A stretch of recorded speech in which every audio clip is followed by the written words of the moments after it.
binanggit ni Karen Davila 'no, ako'y naniniwala na ito'y panawagan sa mga kasamahan niyang mga media. Hindi lang hindi lang sa doon sa panawagan diyan sa magnanakaw diyan sa kamera, panawagan din ito sa mga media, sa mga katulad natin, social media, sa mainstream media. Ito, pakinggan po natin si Karen.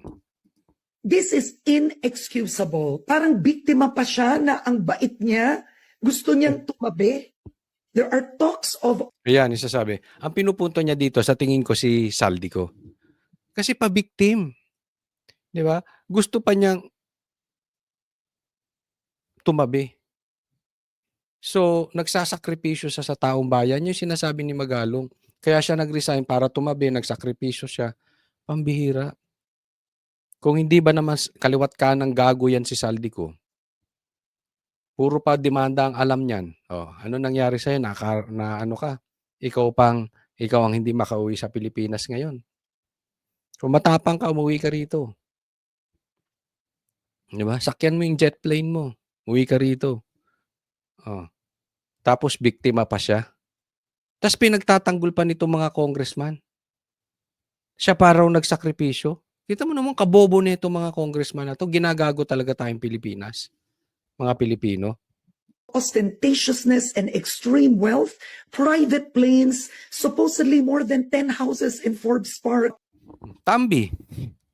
Supposedly more than 10 houses in Forbes Park. Alam nyo ba kung magkano bahay sa Forbes Park? May isa ka lang dyan. Ang tanong kasi ito nakakaasar. Ano ba negosyo nila? Ayala ba sila? Gokong Way ba sila? Robinsons ba sila? Hello? Wala namang negosyo yung mga yan na ganyan, kalalaki. SM ba sila? Mga politiko ganyan kayayaman? Magkano lang ang sahod ng politiko? Ang bahay nyo sa Forbes, ilan? Nalulunod mga Pilipino? May jet plane ka, may private jet plane ka, ilan ang chopper mo? Tapos kayo mga congressman, tahimik. Sasabihin nyo, wala kayong alam. Alam mo minsan, eto si Karen, meron ako mga hindi gustong interview niya. Matalas din ang dila nito. Pero this time, tumataas ang respeto ko sa kanya. Bakit? Humiwalay siya doon sa... alam naman natin yan. Ang laki ng problema natin ngayon sa media. Instead na solusyonan natin yung problema patungkol sa mastermind ng nakawan. Sino ang mastermind ng nakawan sa baha? Nagfo-focus tayo doon sa mga bubwit. Ito si Karen Davila, nagbibigay ng halimbawa. That is what I call influence. Mga congressman, tahimik. Pero may the likes of Kiko Barsaga. Diba? Mga senador, tahimik. But merong Bam Aquino. What are you doing, Bam? Kiko, what are you doing? Risa, what are you doing? But meron din yung mga matatapang na talagang sinasalubong, tinutumbok. Kasabwat si Saldi, kasabwat si Tambi. The likes of Cheese and Marcoleta. Cayetano. Sa mga vloggers naman, may bayad pa. Ang mga nabayad niyan, ni Tambi, hindi political vloggers, mainstream vloggers. Ang topic nila iba. Kung ano-ano, hindi politika.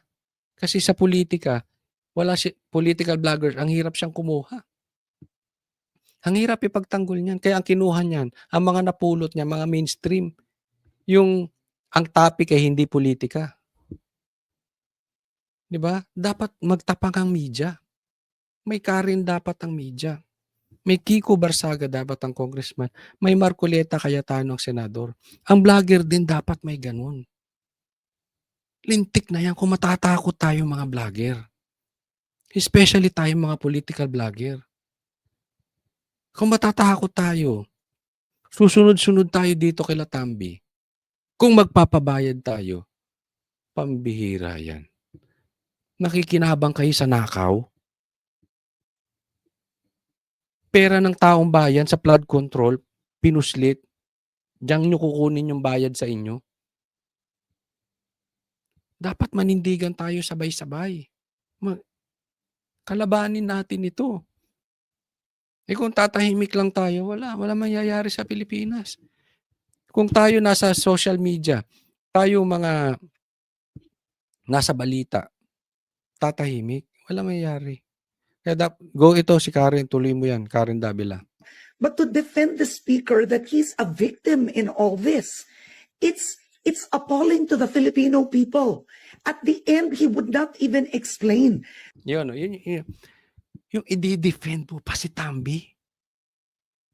Tapos, hindi nag-e-explain. Take note, hindi nag-e-explain si Tambi bakit sobra ang nakawan na sa kanya dumadaan ng budget. Siya ang may kapangyarihan ng budget. Sila magpinsa ng pumipirma. Dumadaan yan sa kanila. And yet, no explanation. Ano lang sasabihin ni Tambi? Hindi ako magnanakaw. At ako'y mananatiling malinis at magsisilbi sa Pilipino. Lintik na yan. Parang yung speech ni Bongbong Marcos. Ang pangako ko sa Pilipinas ay unity. Unity. Pagkakaisa. Si Tambi naman, instead na i-explain saan napunta yung pera. Hindi ako magnanakaw, magsisilbi ako sa Pilipinas. Mananatiling malinis. Hindi exactly ganun. Not verbatim, okay? Kasi nabasa ko lang yan. Pero ang ibig sabihin doon, hindi nag-e-explain. Generic. Napaka-generic nung kanyang ng kanyang speech. Ng kanyang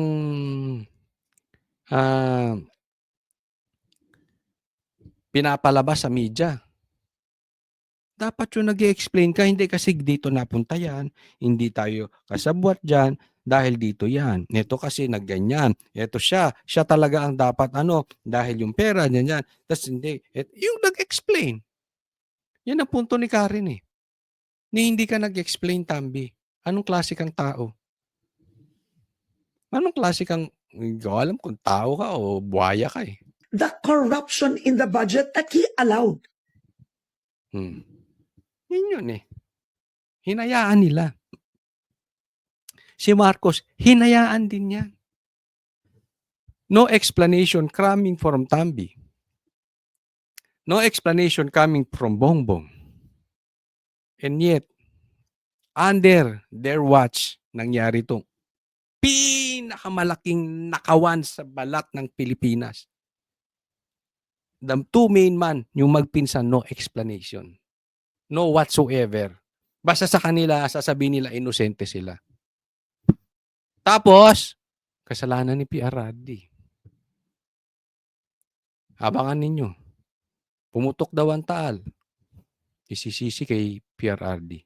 Lumindol sa Cebu, kasalanan ni BP Sara. Ganyan po kalupit. Ito po next, tingnan natin. Ito, patungkol ito, pag-usapan po natin ito dahil ito ay may connection dito kay Karen. Yung sinabi ni Karen Davila. Sabi ni Senator J.V. Ejercito, to be honest, I seriously thought about leaving the majority. Because if this is the direction we're headed, it's like we're burning down our own house. We're neglecting our colleagues. And we're forgetting who the real culprits are. Ang ano niya dito, pinag-iisipan niya na. Pinag-iisipan niya na umalis sa majority. Alam nyo, ang pinakamalaking problema natin bakit nagkaroon ng sarswela ang investigasyon.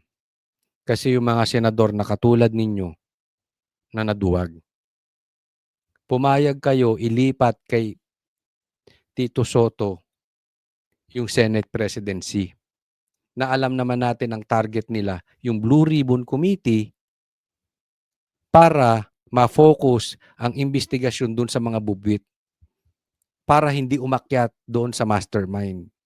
Yan ang game plan nila. And don't tell me, Senator JB Ejercito, that you are the good one and yet you don't know this. Kaya ang sagot dito ni Kiko, you were granted your position by the people to take decisive actions. Yan eh, pinag-iisipan mo pa. Bitaw na. Di ba? Ang kabaklaan yan. Not to endlessly ponder on morality.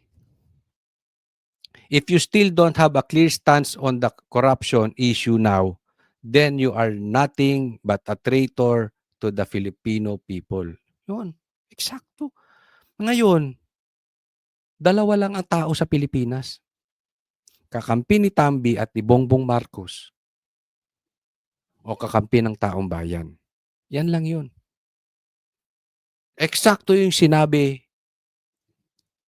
ni Kiko. Kayo tanong ko, kakampi ba kayo ni Bongbong at ni Tambi o kakampi kayo ng taong bayan? Kakampi kayo ng mga ninakawan patungkol sa flood control? Kung hanggang ngayon nagdi-decide ka pa lang, malalim mag-isip si Kiko. Again, hindi ko sinasabing perpekto, magaling itong mama na ito. Pero naturingan kang senador. Mas matalino pang mag-isip itong si Kiko Barsaga sa'yo. Palit kaya kayo? Diba? Hindi po pwede ngayon wala kang stand. Pag tumahimik ka, kampi ka kay Tambi at kay Bongbong. Yan lang yun. Kahit malinis ka, pero tumahimik ka, doon ka kumakampi. Kasi konti lang ang nagsasalita eh. Konti lang nakikipaglaban. Pag ngayon wala kang ginagawa, kakampi ka kay Kiko, ay kay Tambi at saka kay Bongbong. Kung nag-iisip ka katulad ni Ejercito, kakampi ka kay Tambi at saka kay Bongbong.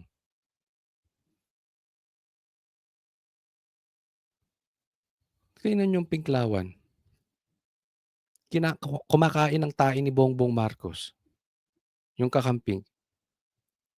Dahil ayaw lang nilang mapaupo si BP Sara, hindi na nila hinahanap yung totoong mastermind nitong flood control projects.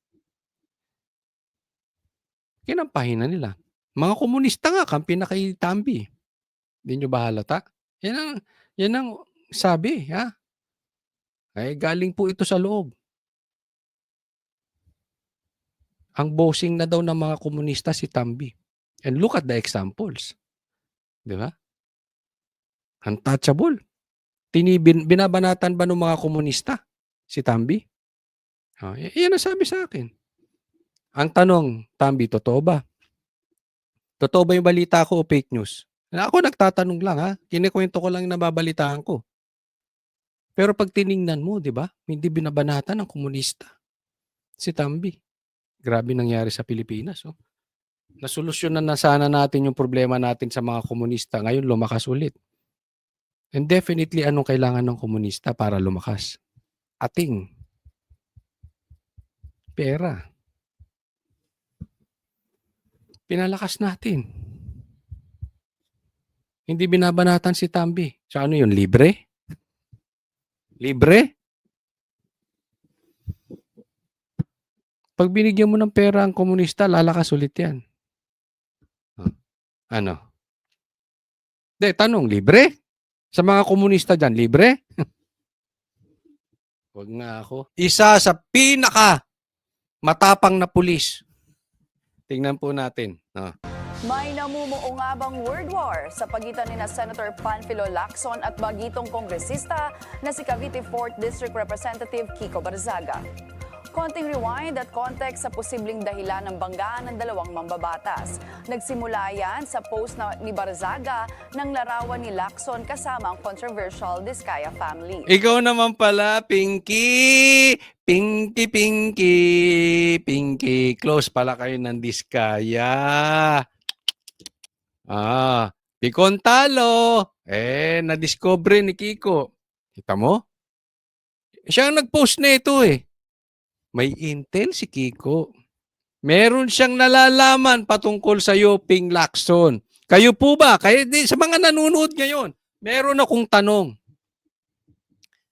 Dahil siya nakapag-post niyan. Saan niya nakuha yung picture na yan? May nalalaman ba si Kiko Barsaga patungkol kay Lacson? Tuloy po. Sinalagnayan ni Senator Ping at sinabing binisita lang siya sa opisina para imbitahan na suportahan ang isang rally sa Davao City. But Kong Kiko is not buying that explanation dahil real friends daw ang senador at ang mag-asawang kontraktor. Nako, magkaibigan pala kayo. Kiko! Kiko! Ilabas mo na. Kasi para sa kanya, sinungaling si Ping Lacson. Talagang close friends daw kayo ng Diskaya. Ngayon, ulit, tatanungin ko kayo mga manunood. Sino sa tingin ninyo ang nagsasabi ng totoo? Definitely may sinungaling dito. Ang sabi ni Lacson, first time lang daw niya nakita si Diskaya dyan. Niyaya lang siya mag-rally, pambihira, no? Diskaya, yayayain ka mag-rally sa Davao, pupuntahan ka pa?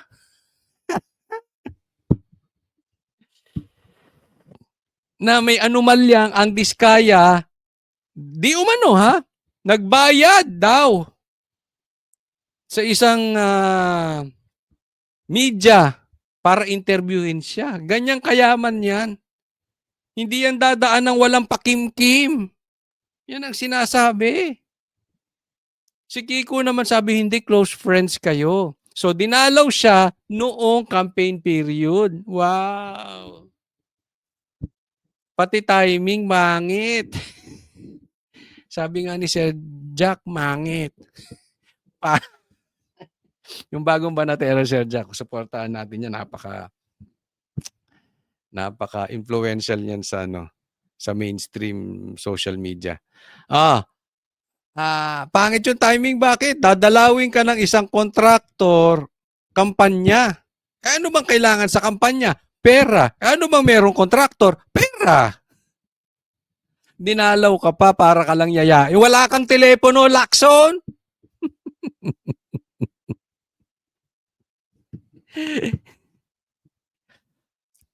Close friends. Ako mas naniniwala ako kay Lacson. Ewan ko sa inyo. The saga doesn't end there.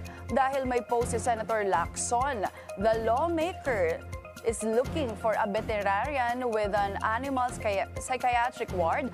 Ang dahilan umano ay meron daw baliw na pusa at annoying dog na pawang maiingay. So bumanat. Si Ping Lacson, kung merong isumbong mo kay Tulfo, si Ping Lacson, isumbong mo kay Twitter. Nagsumbong kay Twitter. PNP chief. Pulis, dati pulis. Uniform man to, di ba, men? Di ba? Uniform, personnel. Nagsumbong kay Twitter. Ito pala si Ping Lacson, isumbong mo kay Twitter, di ba? Hindi, ako talaga, ha? Hindi ko sinasabing si Ping Lacson yan, ha? Pero gawain ng bading yan, eh. Bakla ba yan? Hindi kasi, may anomalya. Dahil sinabi ni Miriam, yung totoong sexuality nito si Ping. Tinawag pa nga niyang Pinky to. Hindi ako si Miriam. Kung gusto mong patayin, di patayin mo siya. Kaya lang patay na eh. Tinawag tong Pinky. Ang bihira. Yung gawain niya. Kaya nga di ba, kinall out to ni Marcoleta. Kinall out ito ni Cayetano. Ang dami niya sinasabi sa media. Pinky, di ba? Ayaw naman pangalanan. Tingnan mo si pinapangalanan. Si Kiko. Parehas kayo ni Tito Soto eh. Si Tito Soto sinabi niya, wala naman akong pinangalanan. Duwag kayong parehas. Kasi si Tito Soto naman, hindi naman bakla yan. Laking yan eh, noon time show yan. So yung mga bibitawang salita niya, pang noon time show, paduda, hindi magpapangalan yan. Ikaw, hindi mo pinapangalanan, sinusumbong mo kay Twitter, walang pangalan. Ganyan din yung mga sinabi mo noon eh. Kaya kasi Nita, hindi mo pinapangalanan. Magpakatapang ka naman para kang hindi galing sa pagiging pulis. Pag nagsalita ka, pangalanan mo, tapos gayahin mo. I mean kasi, tingnan mo, nagsusumbong ka kay Twitter. Dati ka, pulis ka. Tapos, Blue Ribbon chairman ka pa. Tapos nagsusumbong ka kay Twitter. Anong klase namang pagkalalaki meron ka? Ang bihira to si Lacson, no? Dapat, kung gusto mo ng ganyan, magsalita ka. Tumayo ka ron. Parang yung ginawa ni Marcoleta. Diniretso niya. Ikaw, Tambi. Ikaw, Saldi. Kayo magnanakaw. Oh, gawin mo yung ginawa ni Cheese. Di ba? Oh. Anong ginawa ni Cheese? Plinay niya yung video ni Oh, Martin magnanakaw. Martin magnanakaw. Dapat gano'n. Pangalanan mo. Harap-harapan kayo. Tumayo ka ron. Bumabaanad ka para kang keyboard warrior eh. Kay Twitter ka. Pabira, no? Ay! Sino i-tweets? Isumbong mo kay Twitter. Wala naman pinatamaan ang chairman ng Blue Ribbon Committee. Ang sinasabi na patamaan niya pala dito, meron daw tahol ng tahol. Meron daw baliw. Saan na yun? Meron daw baliw na miyaw sa ground floor. So, ibig niya sabihin from the camera. Congressman. Tapos may tahol na tahol dun sa upper house, upper floor. So, ano pa, senador? So, sinasabi niya ito si Marcoleta. At least, may tapang. Tumatayo, pinapangalanan. Hinaharap, kino-call out. Ikaw, pulis, nagsusumbong kay Twitter. Patalikod dumali eh. Ay, sa bagay, patalikod sila dumali talaga yung mga... Di ba sa likod dumadali yan? Ay, hindi ko po inaano, pambira. Pero siguro gamitin niyo yung meow. Pero yung aso, wag niyong gagamitin. Kasi hindi tuta yung mga yan. Alam ng mga Pilipino sino ang tuta ni Tambi, Ping Lacson. Alam nila kung sinong tuta. Ikaw, Ping, alam mo kung sinong tuta ng Senado ni Tambi? Wala naman pinatamaan ang chairman ng Blue Ribbon Committee pero may sagot na agad dyan si Barzaga. Tingin ni Kong Kiko si Senate President at Tito o Tuta Soto ang kanyang pinariringgan. Tingin tuloy ni Barzaga. Sino pa nga, di ba? Sino pa ka ba ang tuta? Sino mang sunod-sunuran? Sino mang pinatago si Tambi? Sige, diretsahan na lang tayo. Sino ang hawak sa leeg ni Tambi? Of course, hindi kayo aamin. Pero sino nagmumukhang hawak sa leeg? Hindi nyo mapangalanan? Sige nga! Kung hindi kayo tuta, hindi kayo hawak sa leeg, palangalanan nyo nga kayong dalawang magkaibigan. Na magkaaway na ang mag-BFF na Lacson at Soto. Tanong ngayon ni Barzaga kung ang susunod na kabanata ay may bagong Senate President na nga ba. Yun, ang maganda ron. May susunod na next week yan, posible yan. Next week, iba na Senate President. Ano daw? Senate President at Tito Ulit. iingay. Ribbon Committee pero may sagot na agad dyan si Barzaga. Ano sabi? Tingin ni Kong Kiko si Senate President at Tito o Tuta Soto ang kanyang pinariringgan. Tingin tuloy ni Barzaga na magkaaway na ang mag-BFF na Lacson at Soto. Ay! Magkaaway yung dalawa. Hindi na kayo nag-iespadahan ng komentaryo. Wala na. Next, Senate, iba na. Sige, pag-usapan natin itong next yung gustong pumatay kay... Sino ang nagtangkang pumatay kay Kiko? Galit na galit, no? Sino kaya yan? Eto po, post ni Kiko, Kiko Barzaga. Sabi niya, my intelligence network has informed me that a certain senator is plotting to end my life. So, papatayin si Kiko Barzaga. Tanong, yung intelligence ba niya ay intelligent? Yun ang tanong doon. Pero nakakakuha siya, eh. Nakakakuha siya ng info. Alam nga niya, na magkaibigan 'to si ano, at may picture siya ni Lacson at saka ni Diskaya. So, talagang may nagfi-feed ng info. Si Kiko Barsaga may puting ahas. May intelligence. May intel. Pambihira, may puting ahas din si si Kiko Barsaga. Dami niyang alam, eh. Sabi nga niya, 'di ba, papalitan na yung Senate President. Siya rin ang nagsabi no'n, eh, papalitan na si Tambi, pinalitan. O kaya lang, bago pa natin nalaman na papalitan si Bonjing, ang ipapalit daw si Boji. Bonjing, yun yung Bonjing out, Boji in. Sinabi niya yun. Kukuha niya, eh. Yung papalit daw, loyalista rin ni Marcos. At kasabwat daw si Marcos dyan sa lahat ng yan. So, mayroon ha. Pag tiningnan mo yung intel niya, may intelligence. So, posible. Ang tanong dito, tanong ko sa inyong mga manonood, sino sa tingin ninyo ang gustong pumatay na senador kay Kiko? Isip. Sino ba ang may bahid na killer na senador ngayon? Sino ang umaaray at nasasaktan kay Kiko? Isip. Senador, hindi naman niya sinabing congressman, hindi naman niya sinabing presidente, hindi niya naman sinabing secretary, sinabi niya senador. So, sino yung may bahid ng killer na nasasaktan sa mga ginagawa ni Kiko? Yan lang naman yan, eh. Iisip-isipin mo lang sino yung tinutukoy dito ni Kiko. Ingat-ingat tayo, ha? Kasi matindi talaga ang galamay. Isipin mo, hindi lang si Kiko ang gustong patahimikin. Si Magalong pinatahimik din. 'Di ba? Anong ginawa? Binigyan siya ng warning shot. Sabi, sinilip yung patungkol dito sa tennis court. Yan ang ginawa ng issue. At sinabi, ikaw, Magalong, hindi ka pwedeng mag-imbestiga. Advisor ka lang, hindi ka pwede. Warning shot po yun.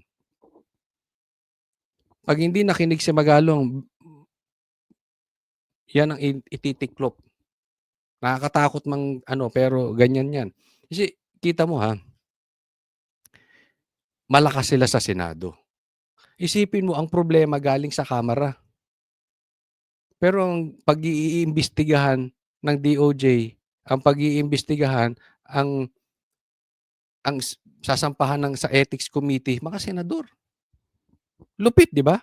So, ibig sabihin, kahit doon sa upper house, doon sa kabila, malaki ang clout, malaki ang hawak ng mga congressman sa Senado. Definitely, malakas din ang kapit nila sa Kongreso. Kasi hindi mo nga pwede mabanggit-banggit dyan si Tambi at saka si Saldi. Malakas dyan. Di ba? So, malawakan po ito. Sindikato po yan. Alam mo yung kampihan sa illegal na bagay, simple lang ang tawag dyan. Sindikato. So, marami itong kalaban. Nakikita mo yung power, eh. 'Di ba? Ayaw nilang mapunta doon sa mataas. Ayaw nilang, ang usapin, gusto nila dito lang sa baba, sa contractor lang, hanggang DPWH, hanggang district engineer. Huwag na kayong aakyat. Pag umakyat pa kayo, bukod sa Senado, basta huwag niyong puntahan ng congressman, huwag niyong puntahan si Bongbong.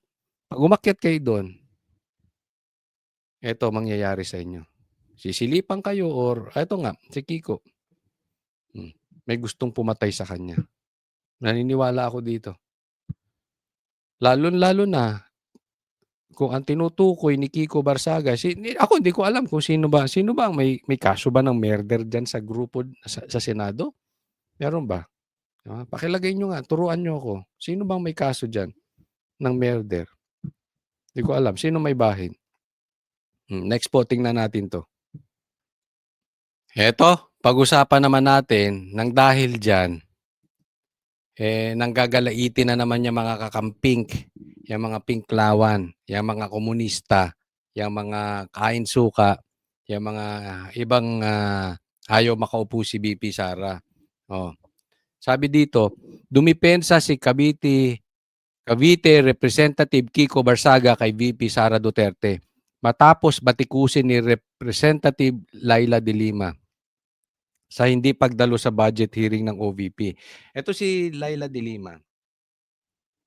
Parang hinahanap si Junel.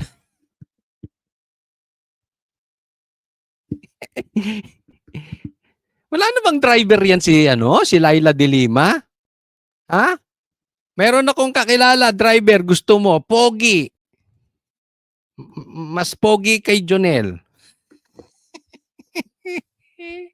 Matangkad pa. Gusto mo? Kung ano-anong pinag-aatupag mo. Insecure na insecure ka kay VP Sara. Sabi niya, sa hindi pagdalo sa budget hearing ng OVP sa Kamara. Budget hearing? Wala naman kayong ginawa sa budget ni VP Sara. Bawas lang kayo ng bawas. Tapos ang pinag-uusapan nyo naman sa budget hearing, hindi naman yung budget. Yung confidential funds. Mga gago. Iisipin ninyo. Nililigaw nyo yung usapin. Gusto nyo lang pasamain si VP. Alam nyo, the more nyong pasamain si VP Sara, lalong bumabango sa taong bayan. Di ba? No, wala kasi to. Ha? Hindi to mahilig sa driver. Pero pogi yung security. VP Sara, bigay mo nga yung security mo. Tanong ni De Lima, bakit nakaharap ni Sara ang Senado pero absent sa Kongreso? O, 'di ba nagpunta siya sa Senado pero pagdating sa Kongreso, tanga ka ba, Laila? Abogado ka, 'di ba? Siguro alam mo. Siguro alam mo.